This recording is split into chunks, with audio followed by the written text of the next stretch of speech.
안녕하십니까. 저는 이번 사회를 맡은 지역시민발전위원회 정일용 위원입니다. 예, 반갑습니다. 오늘 우리 세션에서는 이제 세 팀이 발표를 하겠는데요. 강원도민일보의 오세현님, 그리고 영주시민신문의 오공환님, 그리고 경남도민일보의 최석환님이 차례로 발제를 해주시겠습니다. 그럼 먼저 강원도민일보 오세현님 발제를 부탁드립니다.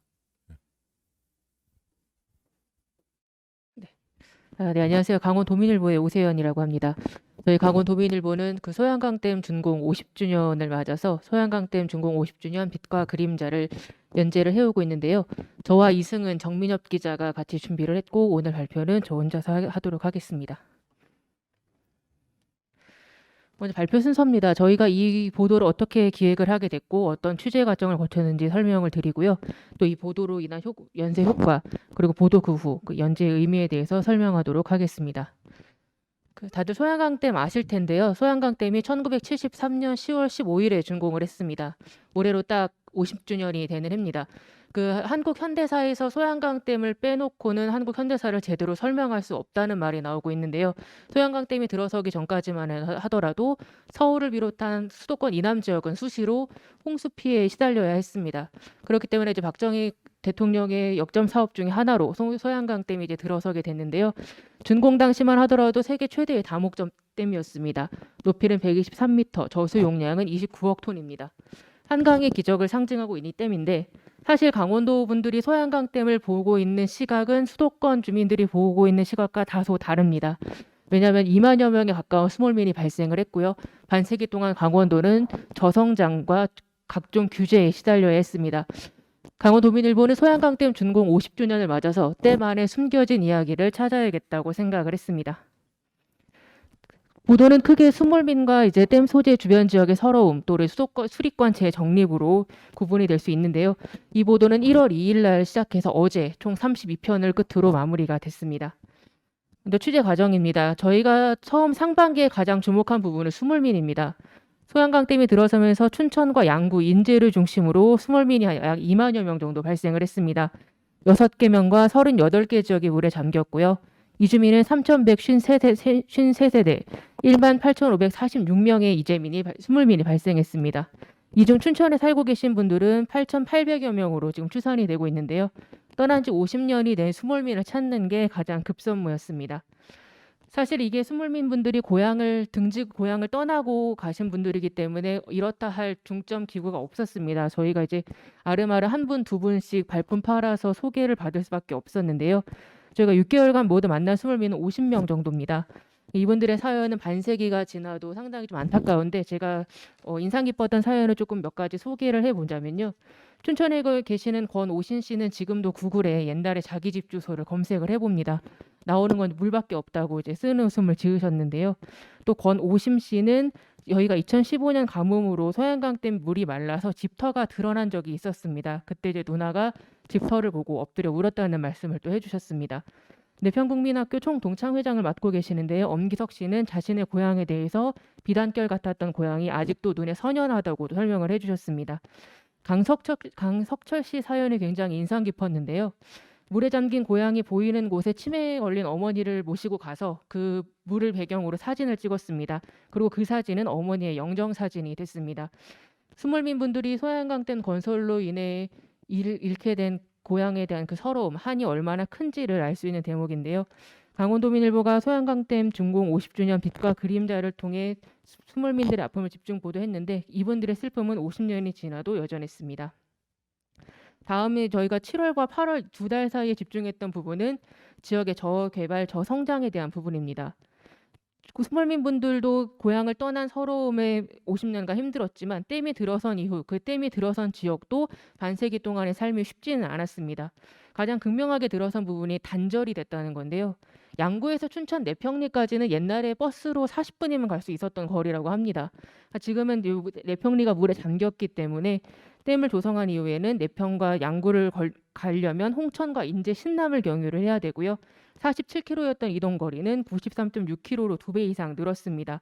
이동 거리도 이동 시간도 40분에서 2시간 반으로 길어졌습니다. 이렇게 길이가 길어지고 이동 시간이 많이 소요가 되면 당연히 이제 비용의 증가로 이어지게 되겠죠. 그렇기 때문에 댐 주변 지역들은 여전히 육지섬의 고도라는 오명을 안고 있습니다. 그동안 소양강댐 주변 지역 피해 규모는 6조 8,300억 원에서 최소 10조 1,500억 원에 된다는 강원연구원의 연구 결과도 나왔을 정도입니다. 반면 댐 주변 지역의 지원 사업비는 그동안 30년간 약 1,120억 원으로 1.6%에 불과한 상황입니다. 강원도민일보는 댐 건설 이후 지역의 피해 상황을 집중적으로 보도해서 국가 정책이 희생된 강원도를 조명했습니다. 다음은 물과 관련된 갈등입니다. 댐이 들어서면서부터 지역 주민들은 이 물이 누구의 것이냐, 과연 우리 것이냐, 수자원공사의 것이냐, 정부의 것이냐를 두고 끊임없이 다툼을 이어왔는데요. 춘천 같은 경우는 이제 물값을 내라는 1995년부터 시작된 물값 논쟁으로 한 30여 년간 지역이 굉장히 갈등을 겪었습니다. 춘천 시민 입장에서는 댐이 들어서기 전부터 이 물은 원래 있던 물이고 우리는 이 물을 먹어왔기 때문에 물값을 낼 필요가 없다는 주장을 했습니다. 반면 소양강댐을 관리하고 있는 K워터는 기존에 인정된 수량 이외에 추가로 사용한 물에 대해서는 물값을 내야 한다고 주장을 했는데요. 결국은 헌법 소원까지 갈 정도로 굉장히 격렬했던 사안이었습니다. 더불어 이제 댐 주변 지역 지원 사업의 불평등 역시 이제 빼놓을 수 없는 부분인데요. 댐이 들어서면서 피해를 입은 거는 지역 전체입니다. 하지만 이 댐 주변 지역 지원 사업의 기준은 댐 주변 지역 반경 5km 이내입니다. 그렇기 때문에 옆집은 지원을 받고 그 옆집은 지원을 받지 못하는 상황이 지역에서는 지금 비일비재한 상황입니다. 이 문제가 촉발된 가장 근본적인 원인은 수리권에 대한 재정의가 이루어지지 않았기 때문인데요. 1973년에 댐이 들어섰을 때 들어선 수리권을 저희가 지금 계속 적용을 하고 있습니다. 이렇기 때문에 민법에서 정의하는 수리권하고 하천법에서 정의하는 수리권하고 댐 건설관리법에서 정의하는 수리권의 내용이 조금씩 다릅니다. 그렇기 때문에 강원도민일보는 소양강댐 준공 50주년을 맞아서 시대적 흐름에 맞는 수리권 재정의가 필요하다는 점을 함께 강조했습니다. 저희가 이제 보도했던 것들을 크게 3가지로 구분해서 말씀을 드렸고요. 저희 보도가 주목을 받은 이유에 대해서도 설명을 좀 드리겠습니다. 저희는 우선 사람을 연결했습니다. 강원도민일보가 이제 이 기사는 3월 6일자 보도인데요. 저희가 보도 시작하고 한 2달 정도 지났을 때 한 연락이 왔어요. 자기가 추전국민학교 사람인데 추전국민학교는 저희가 갖고 있던 학교, 그 20학교에도 없을 정도로 조그만 학교였습니다. 그 추전국민학교 동문들을 찾고 싶다는 연락이 왔습니다. 저희는 또 지역에 지금 살고 계시는 분들을 통해서 수몰민들을 모았고 50년 만에 8명이 모일 수 있게 됐습니다. 나이도 다르고 학교에 있었던 추억은 모두 다 다른데 추전국민학교라는 이유로 이분들은 정기적인 모임을 가질 수 있게 됐고요. 지금도 한 달에 한두 번씩 연락하면서 고향을 유일하게 이분들에게 동문들은 고향을 연결할 수 있는 유일한 끈이기 때문에 고향이 그리울 때마다 서로 연락을 하고 계신다고 연락을 또 저희에게 주셨습니다. 또 내평국민학교라고 저희 수몰된 학교 중에 가장 큰 학교가 있는데요. 내평국민학교 동문회가 4월에 연락을 저희에게 주셨습니다. 지난 4월에 강릉에 굉장히 큰 산불이 났는데요. 집과 고향을 잃은 서름을 누구보다 잘 알기 때문에 강릉 산불의 피해를 외면할 수 없다고 밝히셨습니다. 그래서 저희를 통해서 성금을 기부를 하기도 하셨습니다. 제가 소양강댐 기획을 참 잘했다. 이거를 우리가 참 써야 하는 기사였구나 느꼈던 게 이제 최인득 씨 사연인데요. 최인득 씨가 7월에 저희한테 연락을 주셨습니다. 이분의 인생이 참 사연이 많은 인생이신데요. 추전국민학교에 10살까지 사시다가 이제 가정 환경의 이유로 이제 친어머니와 헤어지게 되었습니다. 네. 보통 10살 정도 되면 고향이나 뭐 어머니 이름, 아버지 이름 정도는 기억을 하는데 이상하게 최인득 씨는 기억이 나지 않는다고 자기가 기억할 수 있는 건 소양강댐과 추전국민학교라는 그 2가지밖에 없다고 저희에게 말씀을 해주셨습니다. 그래서 저희는 이 최인득 씨의 어머니를 찾기 위해 기사를 썼고요. 앞서 보도한 추전국민학교 동문들에게도 이 최인득 씨에 대한 사연을 좀 전달을 했습니다. 다행히 그 앞서 만났던 8분들 중에 한 분이 최인득 씨와 또 동문이셨더라고요. 옆집에 살았고 그 당시의 상황을 비교적 자세히 알고 계셔서 저희가 그 2분을 연결을 해드렸습니다. 저희는 소양강댐 보도를 위해서 신문을 중심으로 커뮤니티가 조성이 됐고요. 지역과 지역, 그리고 사람과 사람, 그리고 사람과 사람을 연결해서 지역 신문이 왜 있어야 하는지 존재와 역할을 다시 한번 증명을 했습니다. 저희는 이제 법적인 법 개정도 이루어지게 됐는데요. 허영 국회의원이 물값 제대로 받기 4법을 지난 9월에 대표 발의했습니다. 수몰민과 댐 주변 지역의 주민을 보상을 강화하고 기금을 조성해서 댐 소재 지역 지자체의 부담을 경감시키는 게 주요 골자입니다. 지역 현안을 집중 보도해서 법 개정 움직임까지 이끌어서 지역 언론의 가장 기본적이고 중요한 역할을 했다고 저희는 자평하고 있습니다. 다음 이제 마지막으로 기획 연재의 의미인데요. 수몰민들의 사연은 그동안 단편적으로는 다뤄져 왔습니다. 하지만 댐 건설 시작 전부터 건설 이후에 이들이 어떤 삶을 살았는지 쫓는 보도는 강원 도민일보가 유일했고요. 사실 댐이 들어선 지 이제 50년이 되다 보니까 당시 1세대 분들은 거의 다 돌아가셨습니다. 그래서 이제 저희가 인터뷰한 분들이 2세대이신데요. 이분들도 벌써 연세가 70, 80이 되다 보니까 사실상 소양강 댐이 들어서기 전에 이야기를 들을 수 있는 마지막 세대들이 바로 이분들입니다. 이분들을 집중 조명해서 저희 보도는 기록적 가치가 상당하다고 생각을 하고 있습니다. 실제로 댐이 가져온 지역의 변화를 주요 연구 보고서와 주민의 사례를 접목해서 보도를 했고요. 50년간 헤어진 동문과 지역을 연결해 지역신문의 존재 가치를 부각했습니다. 마지막으로 법 개정까지 주도해 현안 해결에 앞장을 섰습니다. 네, 이것으로 발표를 마치겠습니다.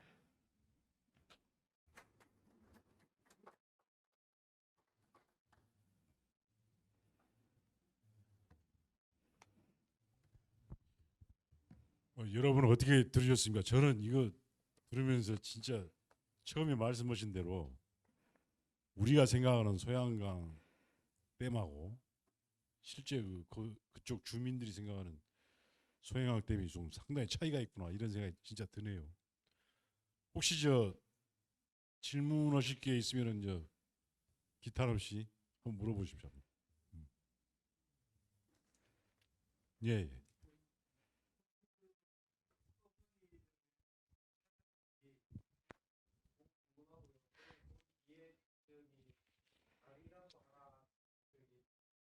그 멀리 돌아가게 된 지역 네. 다리라도 하나 놓게 됐는지 혹은 뭐 신화도에서 다리 놔주겠다라고 이런 반응이 혹시 있었는지 궁금합니다. 어머니는 아직 찾지 못했고요. 다만 그 최인득 씨하고 동문들하고 연결이 돼서 지금도 주기적으로 연락을 하고 있고 최인득 씨가 12월에 춘천에 오셔서 동문분들을 직접 만나시겠다고 약속을 하신 상황입니다. 또 말씀하신 그런 도로 건설 문제는 비용이 많이 수반되는 문제이기 때문에 저희가 굳이 도로 개설이 아니더라도 지금 댐 주변 지역의 주민들이 피해를 좀 보상할 수 있는 방안을 강원특별자치도 특례에 반영하는 방안을 저희가 지금 주도를 하고 있습니다.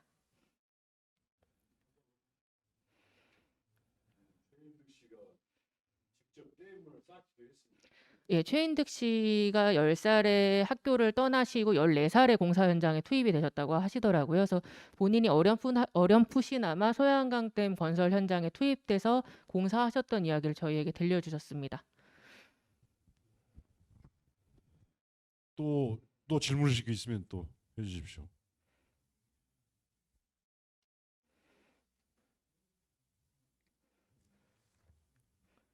너무 발표를 그냥 잘해서 아무것도 의문사항이 없네. 네.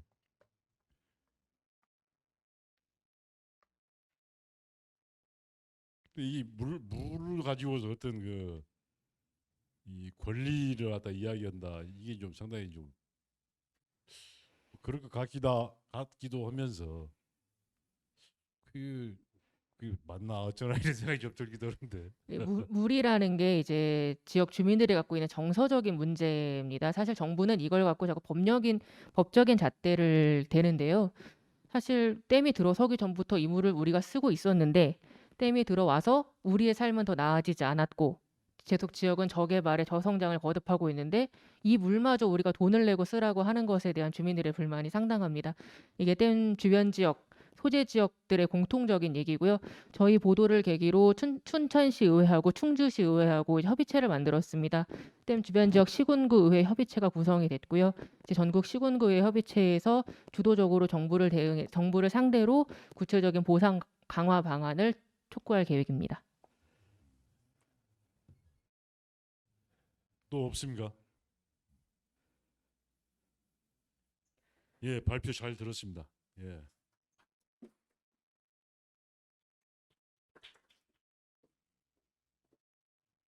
다음에는 영주 시민신문 오공환님의 발제를 듣겠습니다.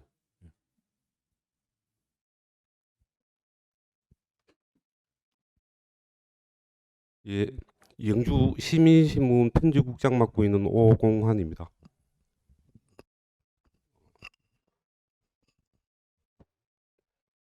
제가 좀 키가 커서 마이크가 많이 내려와 있네요. 여러분들 소수원 여기 와 계신 분들 소수원 다 한 번씩 다녀가셨죠? 우리 이제 2019년도에 우리 전국의 9개 소원과 같이 한국의 소원이라는 그 주제로 해서 이제 세계 유산으로 이제 지정이 됐습니다. 그럼 저는 우리 영주는 이제 이 소수소원하고 이제 부석사가 이제 세계 유산으로 지정이 돼서 두 개가 있습니다. 두 개가 있는데 저희는 오늘 발표는 소수소원과 관련해서 이제 세계유산 소수소원 구하기라는 제목으로 발표를 하겠습니다. 그 소수소원이 세계유산이 되고 나서 세계유산이 되려면 좀 완벽해야 되지 않습니까? 뭐 물론 뭐 조금 허점이 있을 수는 있지만, 근데 저희가 이 여러 차례 보도를 통해서 너무 문화재 관리가 허술하다. 뭐 요 다 듣고 나시면 이해를 하게 되실 겁니다. 발표 순서는 소수소원 세계유산 등재, 지역 문화 유산에 대한 지역신문의 역할, 그다음에 보도 사례 이제 소수소원 구하기, 채우다, 바꾸다, 발견하다 사례로 나눠서 소개를 해드리고, 마지막으로 향후 과제, 우리 소수소원이 가야 할 길, 이런 주제로 말씀드리겠습니다. 이제 처음에 제가 말씀드렸지만 2019년도에 이제 세계유산에 등재가 됐고, 우리 소수소원은 주변에 한국 선비문화 수련원, 그다음에 선비촌, 이제 작년에 개장한 한문화 테마파크 선비세상, 이제 여러 관광지가 대규모로 개발이 되어 있습니다. 초등학생들 수학여행 코스이기도 하고 매년 관광객들이 엄청 늘어나고 있습니다. 지금 주말 되면 사람들이 요즘도 이제 코로나 이후에 굉장히 많이 찾아오고 있습니다. 저희는 이 소수선 주변이 개발되고 하면서부터 저희가 2001년 5월에 창간이 됐는데, 영주시민신문이 창간되고 나서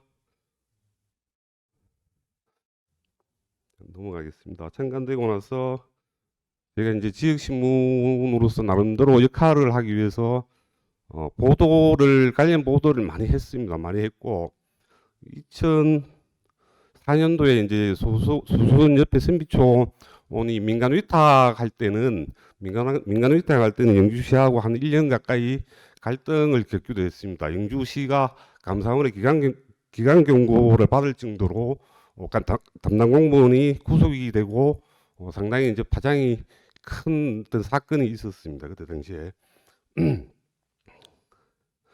그리고 저희 신문은 또 매년 5월달에 이제 한국 선비문화 축제라고 저에게 열리고 있는데, 여기 이제 선비신문이라는 축제 신문, 이제 저희 신문 특별호를 매년 또 발간을 해서 축제의 의미라든지 이 축제에 관련해서 이제 찾아보시는 분들한테 홍보를 지금 많이 하고 있습니다. 그리고 저희가 2015년도에는 지역신문 제안 사업으로 지발이 기금을 받아서 선비정신 실천 매뉴얼을 만들어서 범시민 이제 선비정신 생활 실천 캠페인을 지금 벌이고 있습니다.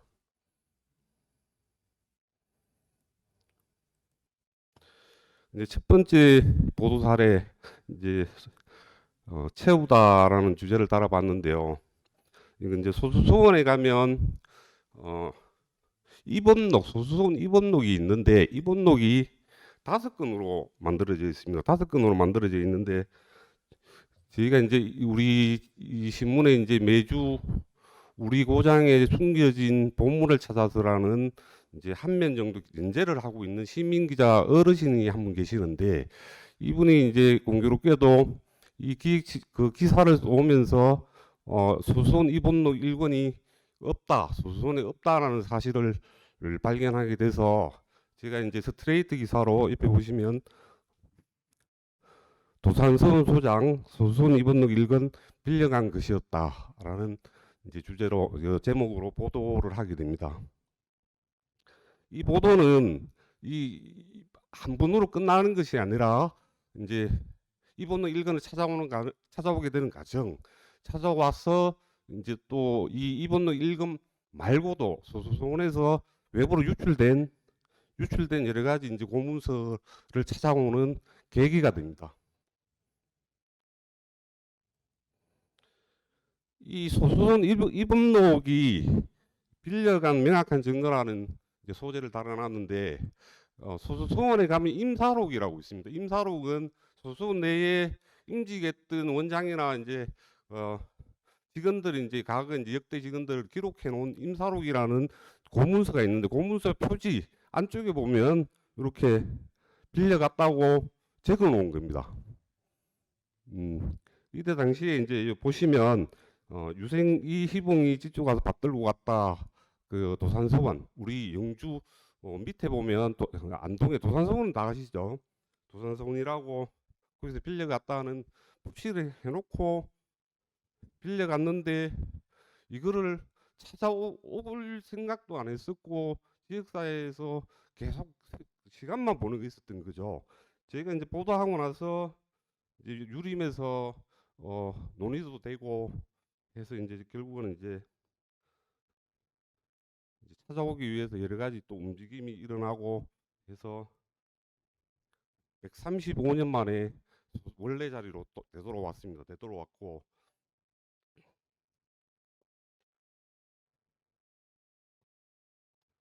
이제 처음 이 되돌아오고 난 이후에도 소수원에 이제 고문서 뭐 거제 잡록이라든지 여러 가지 이제 고문서 8개 이거 국사편찬위원회가 가지고 있는 8책인데 국사편찬위원회에서도 소수원을 우리가 요거 연구 목적으로 빌려간다 해놓고 가져가서는 되돌려주질 않은 거예요. 그걸 이제 이게 이 문제가 터지면서 소수원 운영위원회에서 이것도 찾아봐야겠다 해서 되찾아온 겁니다. 이 보도가 있고 나서 영주 소수원뿐만 아니라 다른 이제 소원에서도 자기들 이제 갖고 있던 과거부터 갖고 있던 공문서들이 있을 거 아닙니까? 유물들 이제 찾기 운동을 하고 있는 것으로 제가 알고 있습니다. 이거는 이제 저희가 이제 봉환이라고 이제 제목을 달아서 일면 하보로 내보낸 기사입니다. 이게 이제 도산 옆에 이게 안 나오죠. 옆에 요 책자는 입원록 1권입니다. 1권 실물입니다. 여기.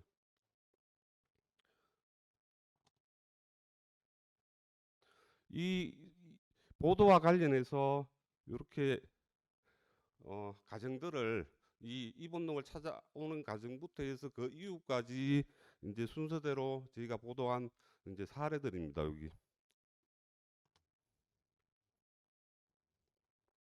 이제 두 번째 보도 사례 이제 바꾸다라는 이제 제목을 한번 주제를 달아봤습니다. 이 이제 서원에 가면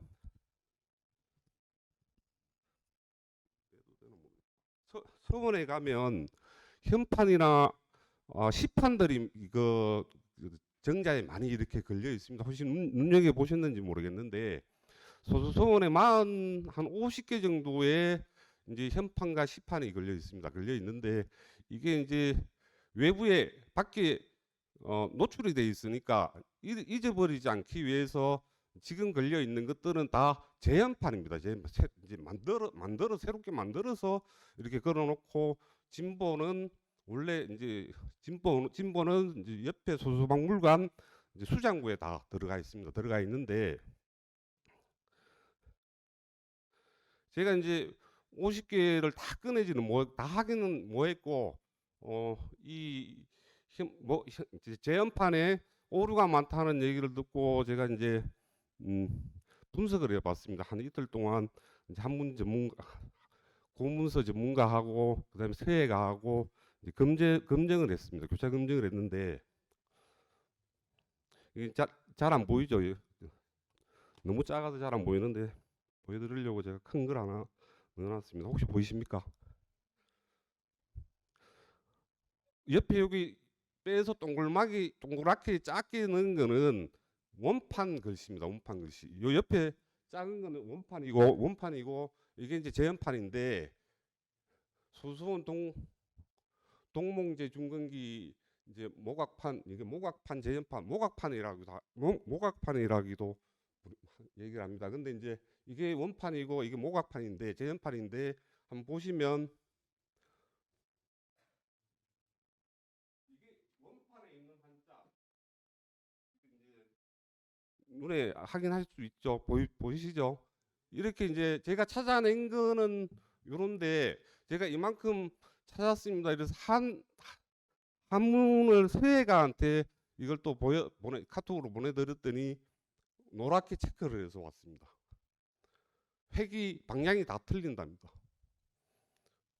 그래서 이거는 이제 이것뿐만 아니고 또 사례 밑에 이제 이렇게 있는데 앞에 세 개는 맨 앞에 게 원판이고 두 개가 이제 모각판 재현판인데 똑같은 거예요. 똑같이 모각 재현을 해놔야 되는데 두 개 다 틀립니다. 이게 혹시 보시면 잘 안 보일 텐데 이렇게 노랗게 체크해 놓은 거 보이시죠? 이 글자가 원판하고 한 개도 맞는 게 없어요. 두 개 재현판 모각판이 두 개가 다 새롭게 만든 게 하나도 맞는 게 없습니다. 그리고 요거 옆에 두 개는 깨졌죠. 나무인데 떨어져 나갔습니다. 떨어져 나갔는데 이게 지금 안 나갔어. 안 나갔지. 시간이 없어서. 떨어져 나간 부분에 한자가 세 자가 떨어져 나갔습니다. 오원율시라서 글자가 20자가 돼야 돼요. 시가 두 개입니다. 요게 시가 두 개인데 이게 20자입니다. 20자인데 저쪽은 떨어져 나가서 이거 보시면 17자입니다. 떨어져 나간 것도 모르고 이렇게 재현판을 만들어 놓은 거죠. 이건 사례고요. 저는 이거 분석하면서 제보를 받고 너무 충격적이었습니다, 사실. 그래서 시에서 임시로 이 보도 이후에 임시로 아직 전수조사는 아니고 그 대략 살펴보니까 50개 중에 23개가 오류가 있다고 일단 우선 밝혔어요. 그래서 이제 내년에 예산 확보해서 전수 조사를 제대로 하면 더 나올 겁니다. 나올 거라고 저는 생각하고 있고요. 두 번째는 바꾸다는 이제 또 제목으로 여러분들 계시는 지자체들도 요즘 이제 공문서 번역들을 많이 하고 있을 겁니다. 많이 하고 있는데 이 공문서 번역이 너무 엉터리로 진행이 되고 있어서 그 문제점을 제기를 했습니다. 제기를 했는데 이제 공문서는 요즘은 이제 책만 나오는 게 아니고 PDF로 아니면 이제 온라인에서도 볼 수 있도록 이렇게 그 탑재를 합니다. 탑재를 하는데 제가 온라인으로 올라가 있는 걸 PDF로 다운을 받아서 확인해 보니까 제가 또 뭐 한문의 지식이 많아서 제가 직접 한 건 아니고요. 우리 이제 공문서 번역 하시는 분하고 같이 들여다 보니까 몇 가지 사례만 이제 적어놨는데 우리 공문서 번역을 할 때는 교감과 표점이 굉장히 중요하다고 알고 있습니다. 한문은 공문서들은 쉼표나 마침표가 없잖아요. 어디에 쉼표를 찍는가에 따라서 우리가 흔히 그 농담 삼아 얘기하는 아버지가 방에 들어갔다가 아버지 가방에 들어갔다로 번역이 되는 경우가 이 공문서거든요. 그래서 첫 번째 엉터리 번역 구체적 사례 요게 이제 표점을 잘못 찍습니다. 한번 읽어보십시오. 표점을 잘못 찍으니까 의미가 전혀 다르죠.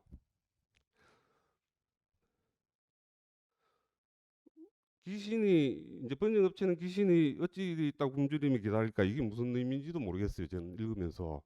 근데 두 번째 이제 제가 자문한 이제 고문서 전문가는 귀신이 어찌 끝내 굶주리겠는가 일이란 기다리는 때가 있는 법이다. 이게 이제 교감이거든요. 표점을 찍고 어떻게 표현하는가가 이제 이 교감을 통해서 이루어지는데 이 심표도 안 찍고 그냥 이렇게 그대로 번역을 하니까 이제 이렇게 나오는 겁니다. 두 번째는 이것도 중요한 문제인데 우리 이제 수능하면 이제 검증대군하고 단종하고 뭐 단종 그 애사 뭐 이거 관련이 있는 데라서 이제 이거 흥령구단이라는 한자를 갖다가 번역업체에서는 흥령 이러니까 이제 옛날에 이제 수능이 흥주였습니다. 수능과 영월의 뭐 재단 사실 영월에는 재단이 없어요. 우리 흥령이란 말은 수능의 옛날 이름입니다. 이거 보시면 뭐 번역이 상당히 이것뿐만 아니고 제가 이건 하나의 사례로 이제 보도를 한 거고 상당히 많습니다. 제가 이거 여러 개를 확인했습니다. 이것도 실제. 그다음에 발견하다는 주제로 제가 또 보도를 했는데 소수소원에 가시면 언제 한번 눈여겨보세요. 영정각이라고 있습니다. 영정각에 보면 우리나라의 이제 여러 선현들이라든지 뭐 영정들이 여러 부분들이 걸려 있습니다. 그 중에 이제 미수허목이라는 분의 영정도 걸려 있는데 제가 이제 이것도 이 부분에 제보를 받아서 기사를 썼는데 우리 국립중앙박물관에 가면 미수 허목 영정 그러니까 보물로 지정된 영정이 있습니다. 영정이 있는데 이 영정의 표제에 보면 이제 소원에 걸려 있다는 내용들이 나옵니다. 내용들이 나오는데 이게 이상하다 해서 제가 중앙박물관에 확인도 하고 하니까 소원에서 일찍 잃어버리고 1년 뒤에 돈을 주고 구입했다는 이제 근거 사실을 저희가 이제 취재 과정에서 이제 밝혀졌습니다. 밝혀졌는데 이 중요한 거는 제가 이제 옆에 이렇게 적혀 있는 이게 이제 끊긴 게 뭔가 이걸 훔쳐간 사람이 절단을 했어요. 이렇게 절단을 해서 끊겼는데 이 한문으로 되어 있는 게 뭔가 하면 이제 누구에게 그려졌고 그다음에 어떻게 그려졌고 어디에 봉안할 것인가를 기록해 놓은 겁니다. 수소문에 봉안해야 된다고 다 기록을 해 놓은 겁니다. 기록해 놨는데 이제 이게 국립중앙박물관에 가 있었던 거죠. 근데 수소문에서는 이 사실조차도 모르고 있었던. 결국은 이제 이 보도가 되고 나서 지금 아직 이렇다 저렇다 수소문에서 입장을 안 밝히고 있어요. 지금 수소문에 걸려 있는 영정은 어두운 이 영정이 걸려 있습니다. 표제가 있는 저 앞에 영정이 저는 걸려야 된다고 생각을 하거든요. 여러분 다 아시다시피 서토리가 있지 않습니까? 서토리. 수소문에 왜 봉안됐는지에 대한 그 당시 수소문 위상을 알려주는 표제의 서토리가 있는데 지금 영정각에 걸려 있는 이 어두운 같은 사람 맞아요. 근데 옷이 좀 틀리고 색감이 좀 틀리죠. 국립중앙박물관에 있는 저 허목 저 초상화는 제가 적어놨는데 초상화 분야의 사실적 묘사 기법이 아주 뛰어나다고 섬세하고 뛰어나다고 그래서 보물로 지정을 해서 지금 관리가 되고 있는 상황입니다. 어떠세요? 앞에 게 낫습니까? 뭐 오른쪽이 낫습니까? 왼쪽이 낫습니까?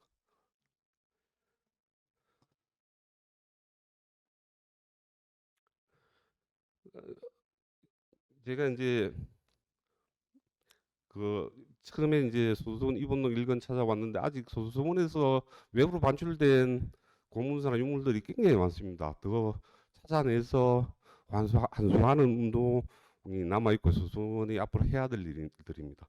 그리고 이제 현판 복제품 이거는 뭐 당연히 전수조사해서 새롭게 파서 재현해서 그래야 되고요. 그다음에 앞서 말씀드렸던 허목 영령 국립중앙박물관에서 잃어버린 걸 자기가 돈 주고 매입을 했는데 영주시 거라고 수성원 거라고 돌려달라 그러는데 돌려줄 일은 만무하겠죠. 똑같이 모사라든 이제 그 국립중앙박물관에 있는 이제 허목 초상화를 다시 영정을 다시 교체해서 그려야 된다고 저는 생각합니다. 이게 우리 이미 이제 소수원은 영주만의 소수원이 아니고 우리 나라만의 소수원도 아니고 세계 유산입니다. 세계가 가꿔야 할 유산이 됐습니다. 저희 지역신문, 저희 영주시민신문도 우리 지역의 치부를 드러내는 안타까운 일이지만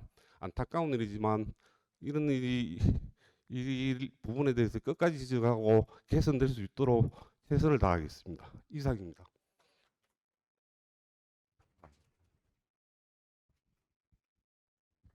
잠깐. 아, 우리 오공환 대표님이 그냥 땀을 뻘뻘 흘리시면서 이게 발표를 해주셨네. 이 내용도 좀 솔직히 좀 자세히 들여다봐야지 좀 이해가 될 것 같은 뭐 그런 것도 있지만은 대단히 하여튼 예를 많이 써서 이렇게 기사를 쓰셨구만요. 아이고 다시 한번 정말 고생하셨습니다. 근데 우선 제가 잘 몰라서 그러는데 예. 이 소수 서원이 도산 서원이 소수 도산 예. 이런 그 서원 이름도 왕이 이렇게 내려서 이렇게 정해준 겁니까? 예. 도산은 제가 잘 모르겠고 옆 동네라 가지고 소수라는 이름은 명종 임금이 직접 지어서 뜻이 이제 학문을 이어 닦는다는 뜻입니다. 뜻이고 명종 어필이 소수서원 이제 현판을 직접 이제 써서 지금 걸려 있는 게 이제 명종이 쓴 현판입니다. 예. 그럼 도산 서원을 때 도산 안창호 선생하고는 전혀 안창호 선생님하고 관계 없습니다. 예. 그, 우리 태계 선생하고 우리 그 앞에 그 도산 한자도 그거는 제가 잘 모르겠어요. 우리 네. 이웃 동네라서. 제가 좀 약간 좀 궁금해서 좀 여쭤봤습니다. 예, 혹시 예. 뭐 또 궁금한 거 있으면 또 한번 물어보십시오.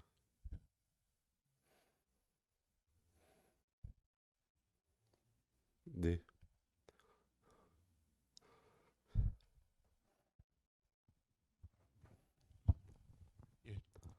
말씀 잘 들었습니다. 상당히 내용이 이렇게 학술적이라서 되게 미롭게 봤습니다. 이제 뭐 문제가 발견되면은 한문학자나 이런 분들하고 이제 그걸 하셨다고 하셨는데 기본적으로 저런 마이크로한 분이 이 문제 의식에 들어오는 것 자체가 좀 어려울 것 같거든요. 아까 전에 뭐 제보를 받았다고도 일부는 얘기하셨는데, 제보받고 예. 예. 그렇게 이렇게 문제에 착안하게 된 것들이 뭐 이제 개인적으로 발견하신 부분도 있으시고 취재원 분들이 그러면 어디에서 보통 제보가 들어오고 이렇게 됐습니다.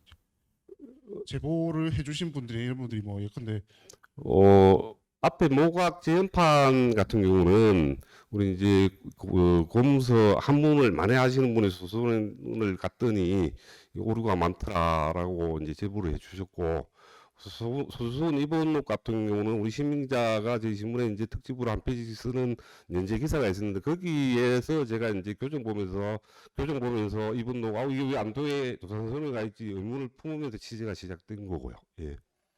이제 기본적으로 어떤 한문학이나 아니면은 저런 부분에 관해서 국장님이 좀 조예가 있으신 제가 이거 취재하면서 공부를 했어요. 그리고 아까 모각판 재현판은 원판하고 재현판하고 똑같이 이렇게 모니터 제가 이제 2개를 쓰는데 똑같이 띄워놓고 하나하나 이렇게 다 체크를 했어요. 다른 건 쉽게 찾을 수 있잖아요. 제가 한문에 조예가 깊은 게 아니고 제가 막 시간을 들여서 찾아냈습니다. 하나하나. 예.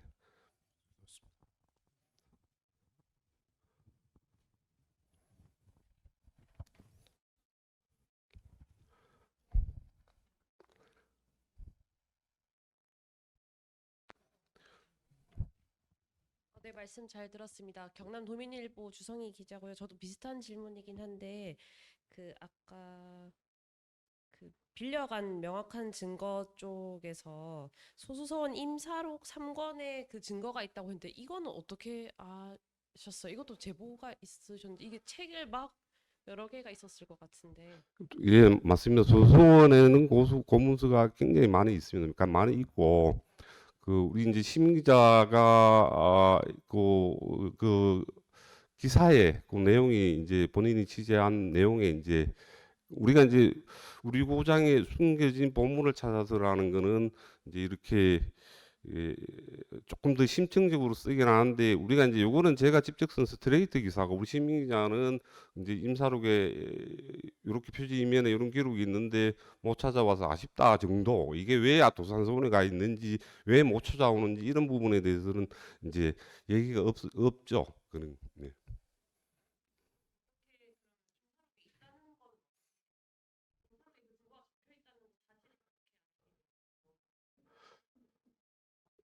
어 잠깐만요.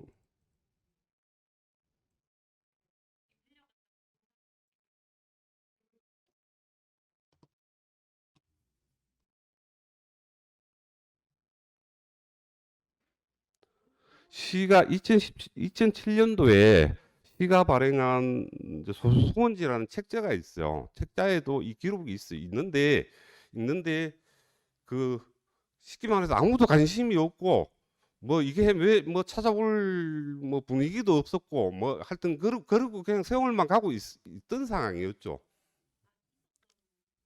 기록은 있죠. 기록은 있죠. 그게 다 이제 옛날 이제 임사록도 다 이제 번역을 해서 한문으로 한글로 다 번역해서 이제 국역본이 다 나와 있는 상태이기 때문에 근데 아무도 관심을 안 가진 거죠. 예.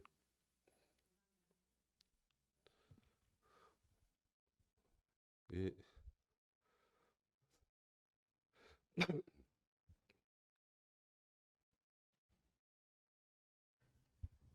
예, 안녕하세요. 저는 울산메일의 고은정 기자라고 하는데요. 자, 이렇게 우리 영주 시민의 신문인가요? 예, 그래서 이렇게 새로운 사실을 발굴하고 잘못된 얘기들을 다시 고쳐 나가기 위해서 기사를 썼을 때 영주시에서는 이제 조금씩 바꿔 가려고 지금 어떤 제스처를 취하고 있는지, 뭐 효과가 있었는지, 반향은 어떤지 궁금합니다. 예. 첫 번째 사례로 제가 말씀드렸던 소수원 이번 일거는 찾아왔으니까 그렇게 이제 마무리됐고 지금 소수원 운영위원회에서 더 소수원 내에 이제 외부로 유출된 공문서나 유물들을 찾아오기 위해서 지금 이제 별도의 위원회가 지금 꾸려져 있는 상태고 두 번째 그 말씀드렸던 사례 이제 재연판 시판 있잖아요. 시판 같은 경우는 지금 그 내년에 시에서 이제 전수조사를 하고 다 교체를 할 계획입니다.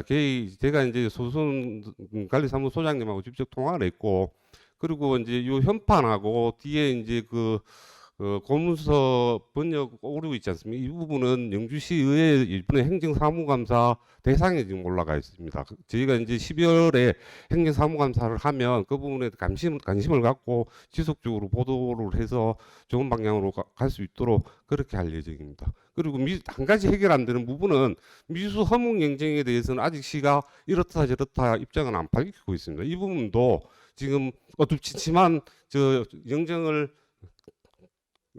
떼고 아주 밝고 화사하고 깨끗한 허무 미수 영정으로 교체할 수 있도록 노력을 하겠습니다. 예.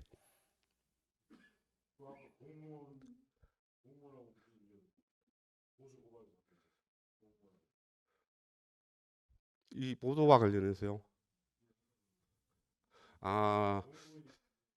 저희가 2004년도에 그 저 소수원 옆에 선비촌 이제 개장을 할 때 이제 관광단지 만드는 선비촌 개장을 할 때 2004년도에 저희가 이제 그 민간 위탁 관련해서 특혜 의혹이 있어서 한 1년 동안 영주시하고 갈등이 있었습니다. 갈등이 있었고 결과는 이제 담당 실무공무원 8개월 법정 구속이 됐고 영주시가 기각 경고를 받고 그렇게 마무리된 사건이 있었습니다. 아주 과거에 예. 또 질문하실 거 있습니까?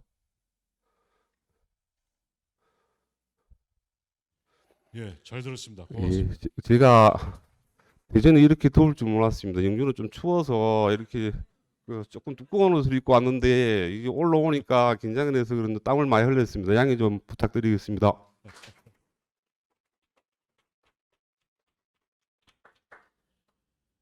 다음번에는 경남 도민일보 최석환 님이 발제를 해주시겠습니다.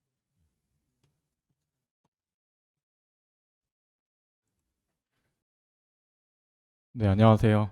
네, 경남 도민일보 최석환 기자라고 합니다. 감사합니다. 네, 저는 지금 사회부에서 일하고 있는데요. 직전부서가 문화부였습니다. 문화부에 있을 당시에 문화재 담당을 맡았었는데 영호남에 퍼져 있는 가야 유적 32곳을 문화재 전문가분들과 함께 다니면서 기사를 썼습니다.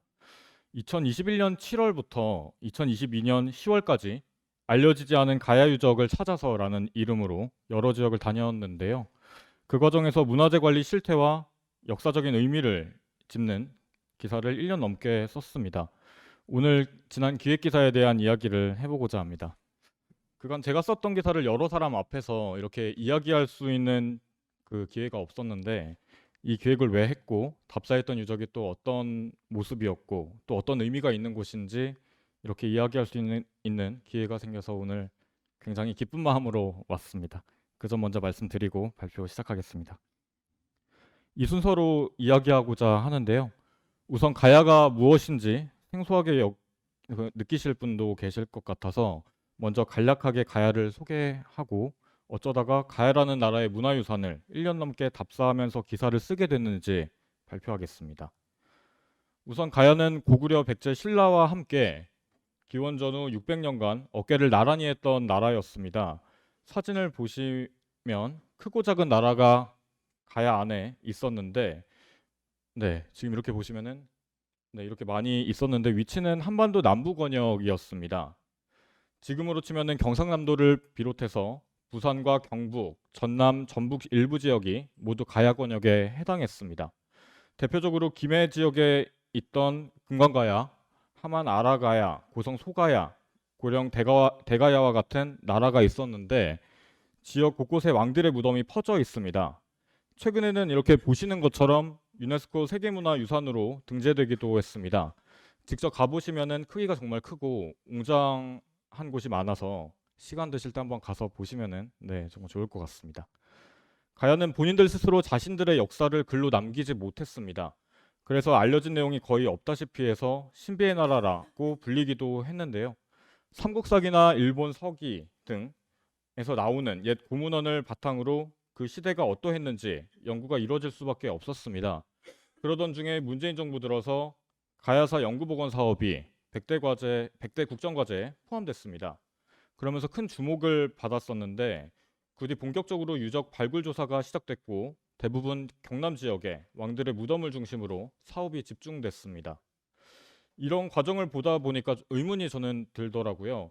왜 다양한 종류의 또 다양한 계층의 유적이 있는데 그런 유적은 왜 조사가 좀 덜 되는 건지, 또 고대사의 큰 줄기인데 왜 이렇게 많은 사람들 관심받게 가야가 있는 건지 좀 궁금했습니다. 그래서 지역에 어떤 유적이 있는지 훑어보고 사업 내용을 짚어보기도 했는데요.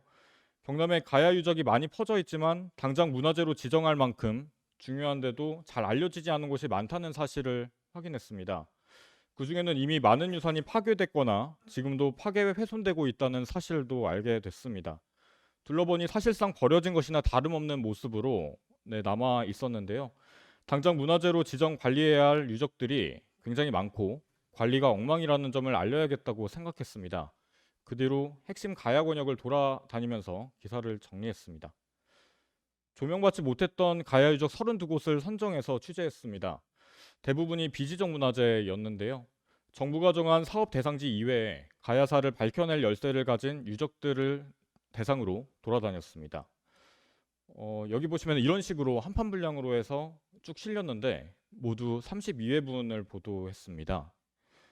지역의 유적들은 외관이 굉장히 처참한 수준이었는데 가야 문화유산 대부분이 일제 강점기 때부터 이어진 지속적인 도굴 때문에 만신창이가 돼 있기도 했습니다.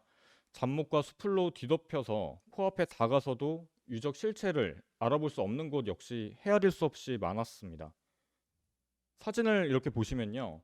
여기는 일반 아무것도 없는 그런 산처럼 보이지만 알고 보면 일반 야산이 아닙니다. 합천군 소울이라는 동네에 있는 그 가야 무덤 유적인데 거기에 보면은 이제 이렇게 나무 수풀이 우거져 있고 이제 무덤 위로 나무가 솟아 있습니다. 가야 시대 합천에 터를 잡았었던 지역 왕족 바로 밑에 계층이 묻혀 있는 무덤 유적입니다. 연구 가치가 굉장히 큰 곳이어서 연구자들은 이 무덤이 있는 야산 전체가 문화재 유종구역으로 보고 있는데 그래서 조사가 이루어져야 된다고 주장을 하고 있지만 전혀 관리가 안 되고 있는 상황이었습니다. 땅을 파보면 이렇게 돌무덤도 드러나고 이렇게 토기 유물도 확인이 됩니다.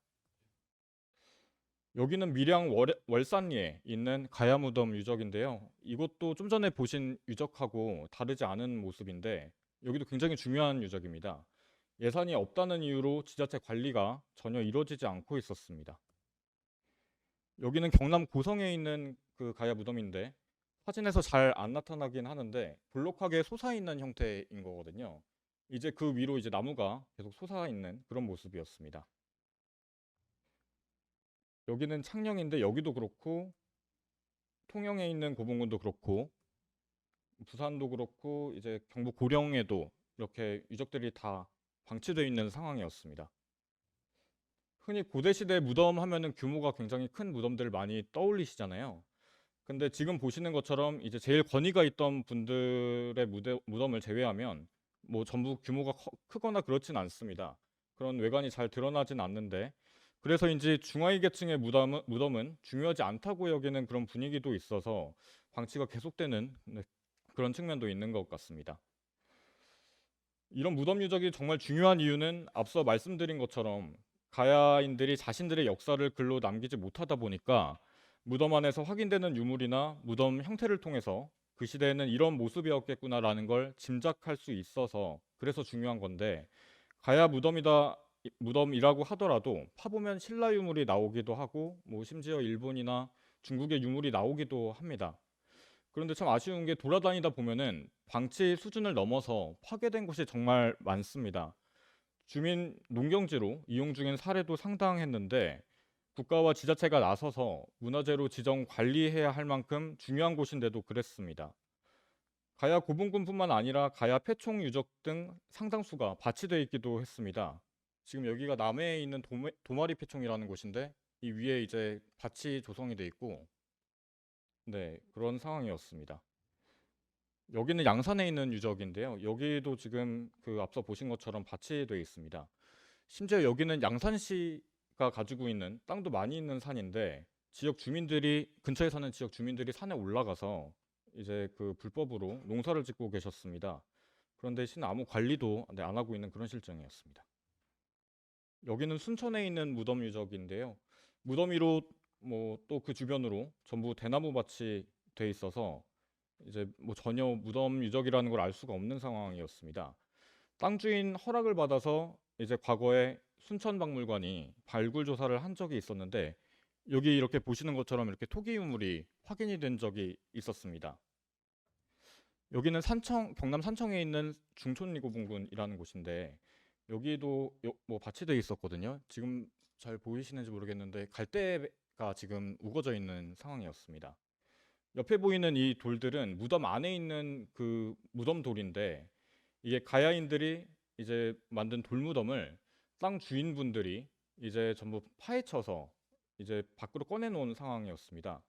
문화재인 줄 모르고 군에다가 이제 문화재를 훼손했다 이렇게 이야기했다고 합니다. 심지어는 문화재 유종구역인데도 지자체로부터 건축 허가가 난 사례도 있었습니다. 유적 위에 집이 지어진 건데요. 큰 규모의 지어진 건데 지정 문화재가 되더라도 반짝 주목받은 후에 또다시 수풀이 우거져 버리는 그런 것도 많이 있었습니다. 여러 유적들을 지면을 통해서 소개를 하면서 우리 유산들이 방치, 훼손, 파괴되고 있다는 점을 알렸는데 앞서 창원시에 있는 도계동 고분군과 합성동 고분군이라는 곳을 조명한 이후로 문화재 지정으로 이어지는 성과가 나오기도 했습니다. 특히 도계동고분구는 뭐 이곳 또한 주민들이 유적에서 불법으로 밭을 일구고 있던 곳이었는데 밭이 된 유적 전체가 창원시 땅이었는데 시는 관리를 하지 않고 있었습니다. 그래서 이런 중요한 유적이 있고 관리가 안 되고 있다는 취지로 소개를 했는데요. 그 뒤에 행정이 움직여서 비지정 문화재였던 문화유산을 시 지정문화재로 지정하기도 했습니다. 보도 전에는 이런 모습이었습니다. 모두 무덤인데 그 위에서 농사를 지어서 이제 밭이 돼 있었거든요. 그러다가 이제 보도 이후에 문화재가 되고 나서는 이렇게 바뀌었습니다. 이제 시민품으로 이제 문화 유적을 돌려준 그런 상황이었습니다. 시 지정문화재를 창원시가 향토문화유산이라고 부르거든요. 창원시가 두 문화유산의 중요성을 깨닫고 매년 보존 관리해야 할 목록에 포함했습니다. 유적의 중요성을 알렸더니 경상남도 문화재 지정 일정을 앞당기는 성과도 있었는데요. 경남에 있는 유적들만 따로 떼어내서 책을 이렇게 내기도 했습니다. 당신이 모르는 경남의 가야유적이라는 책인데 기사 내용을 그대로 옮기진 않았고 거의 처음부터 다시 썼습니다. 작년 10월에 책을 냈는데 그 당시 추석 때 집에 못 갔습니다. 네. 보완 과정을 거쳐서 지역 주민들의 이야기를 좀 많이 수정을 했었고요. 기사에서도 엮었던 내용들을 가다듬어서 유적 일대 주민들에게서 들은 이야기를 많이 정리하고 뭐 출간된 책을 이제 연구원분들이나 지자체 뭐 역사학계분들께 모두 공유를 했었습니다. 네, 지난 기사를 쓰면서 문화재의 역사를 정말 사랑하는 학예사분들과 뭐 여러 대학 교수님들, 문화재 연구원의 연구원님들 많이 만났는데요. 다들 공통적으로 하는 이야기가 있었습니다. 뭐 예전만큼은 아니지만 이제 뭐 여전히 문화재에 대한 지자체와 시민들의 관심이 적어서 아쉽다라는 이야기를 많이 하시더라고요. 저는 오늘 가야유산에 대한 이야기를 했지만 각자 사는 곳 주변에 보면은 문화재가 굉장히 많이 있을 겁니다. 곳곳에서 훼손되는 것도 많이 있을 텐데 이 소중한 우리 문화유산들이 사라지지 않도록 많은 관심을 가져주시면 좋을 것 같습니다. 문화재는 곧 역사와 연계되는 영역이니까 많은 관심 부탁드리고 이상 발표 마치겠습니다. 감사합니다.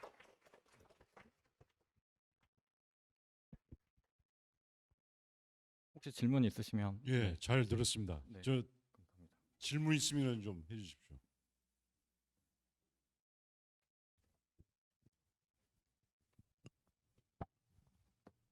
예, 반갑습니다. 남해 시대신문 이정원입니다. 그 경남 남해도 옛날에 가야했다는 걸 알고 있으면 백제였던 적도 있는 것 같습니다.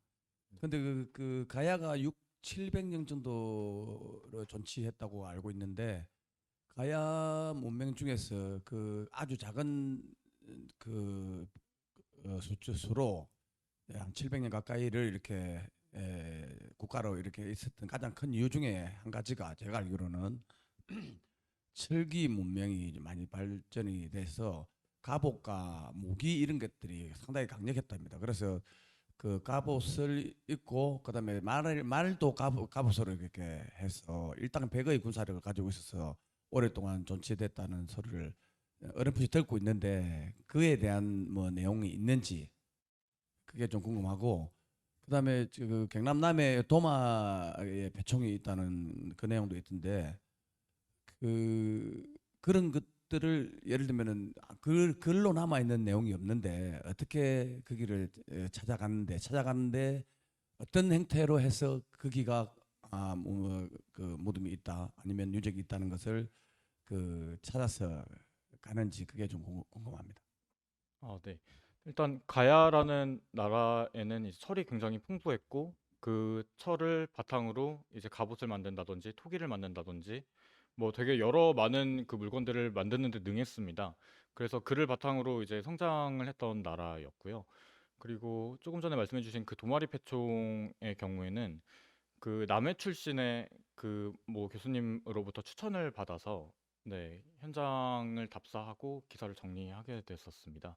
가야라는 그 나라가 남해에는 영향이 그렇게 많이 있지 않았다는 얘기도 많이 들었었는데 알고 보니까 이제 아예 없던 거는 아니었다라는 취지로 교수님이 설명을 좀 많이 해주셔서 이제 뭐 예전에 그 뭐 논문을 작성했던 내용들도 보고 직접 말씀도 여쭙고 해서 기사를 정리했었습니다.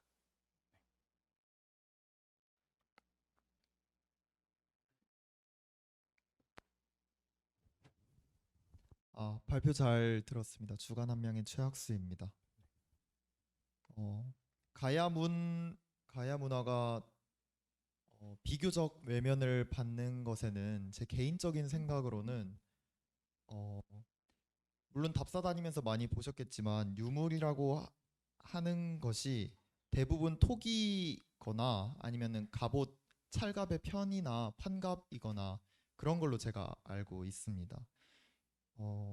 신라 같은 경우는 그 초기에 그 도굴되지 않은 문화재들이 많이 있고 백제 같은 경우에도 뭐 수려한 문화재가 많이 남아 있는데 그거와 비교하면 가야 그 고분에서 나오는 유물들은 대부분 생활 유물인 걸로 제가 알고 있거든요.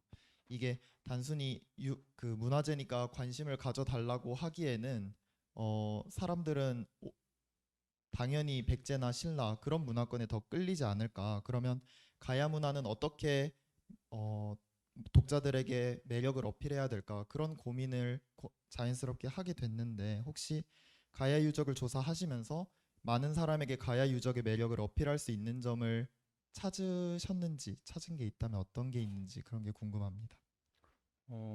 가야 유적 안에서 발굴된 유물들이 지금 말씀해 주신 것처럼 생활 유물들 많이 있었던 것도 맞는데 이제 뭐 전장에서 사용했던 그런 유물들 이제 갑옷이라든지 이런 것도 많이 발굴이 되고 있고 뭐 지금도 계속 나오고 있는 상황이거든요. 그래서 뭐 다양한 뭐 유적 안에서 그런 유물들이 발견이 되고 있다는 점은 굉장히 긍정적인 것 같고요. 그리고 뭐 다른 고구려나 백제나 신라에 비해서는 가야가 연구가 굉장히 덜 돼 있습니다. 뭐 관심을 좀 많이 받지 못한 상황이었고 그게 이제 문재인 정부 들어서야 이제 국정과제에 포함되면서 복원 사업이 이루어졌던 거였는데 일단 그 가야라는 나라 자체가 지금도 이제 계속 밝혀지고 있는 상황이긴 하지만 되게 뭐 여러 권역에 있던 나라들과도 교류를 하면서 이제 발전을 했고 그러한 이제 문화상이 그 유물을 통해서 이제 확인이 되고 있거든요. 그런 점이 이제 뭐 잘 알려질 수 있도록 뭐 보물로 지정을 할 수 있는 유물들도 많이 있으니까 그런 것들도 많이 소개를 하고 하다 보면은 관심을 좀 더 갖는데 좀 도움이 되지 않을까 생각합니다. 또 질문해 주십시오.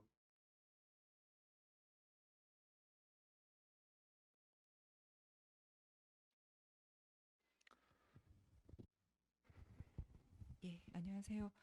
저는 울산메일에서 그 문화부에서 문화재 담당하고 있어서요.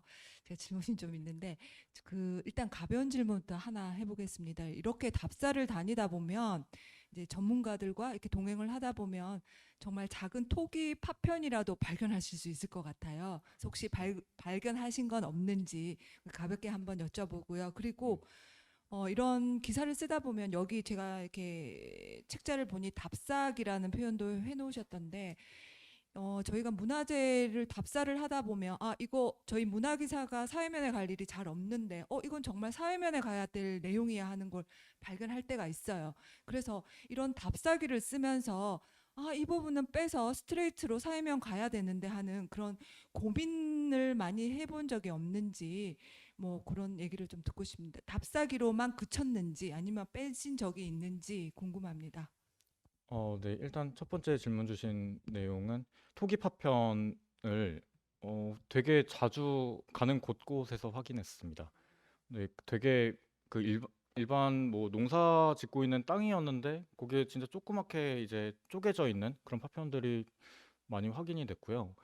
또 좀 더 뭐 산을 올라가면은 더 많은 유적에서 이제 그런 파편이 확인이 되고 이런 경우도 있었고요. 그리고 이제 기사를 조명을 하는 과정에서 이제 뭐 방치되고 있고 훼손되고 있고 이런 부분들은 그냥 한 판에 같이 정리를 했었거든요.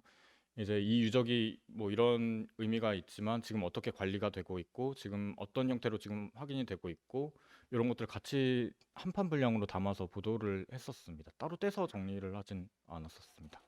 네. 또 질문해 주십시오. 제가 좀 궁금한 게 있습니다. 네. 뭐 제가 듣는 것도 있고 아마 저 가야사에 대해 가야 고분에 대해서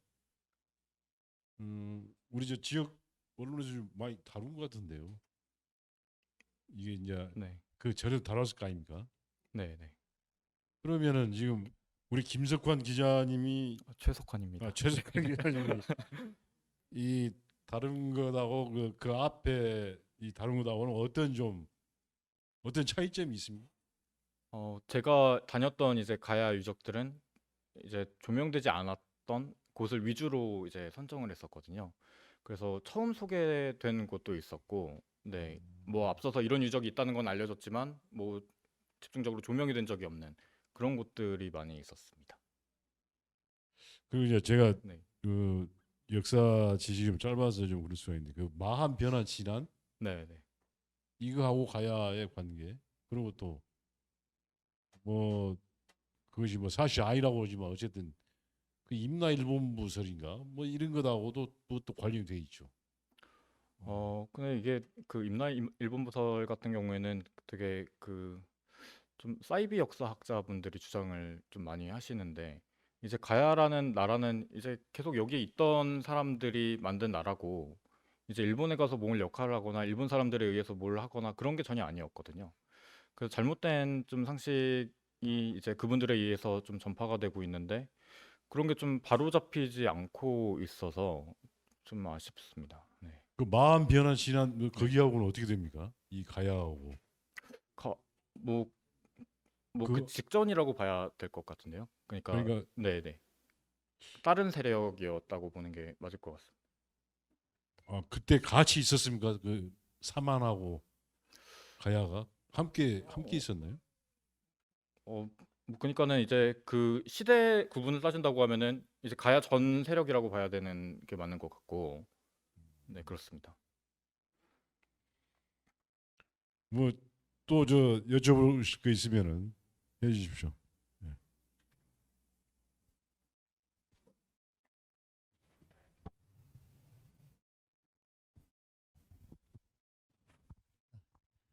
네, 그 이전 질문이랑 그 비슷한 결인데요. 이거는 좀 앞으로 응원하는 말이기도 하고 당부드리고 싶은 말이기도 한데 보통 학계에서도 가야 유적을 다룰 때는 신라토기랑 많이 비교를 합니다. 가야 토기만 독자적으로 두고 비교를 한다기보다 신라토기가 이렇게 있는데 이거와 비교해서 가야 토기는 이런 차이점이 있다.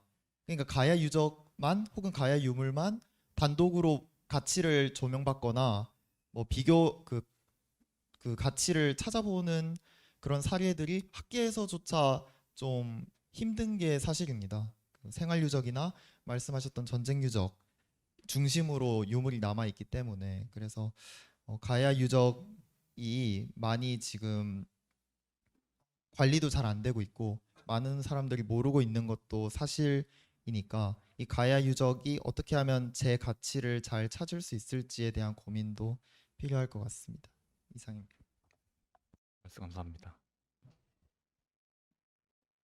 아니 저는 뭐 개인적으로도 그 저 세 분 발표 듣고서 좀 상당히 느낀 것도 많았는데 여러분도 마찬가지시죠? 예. 그러면 오늘 이 세션은 이걸로 마치도록 하겠습니다. 예. 고맙습니다.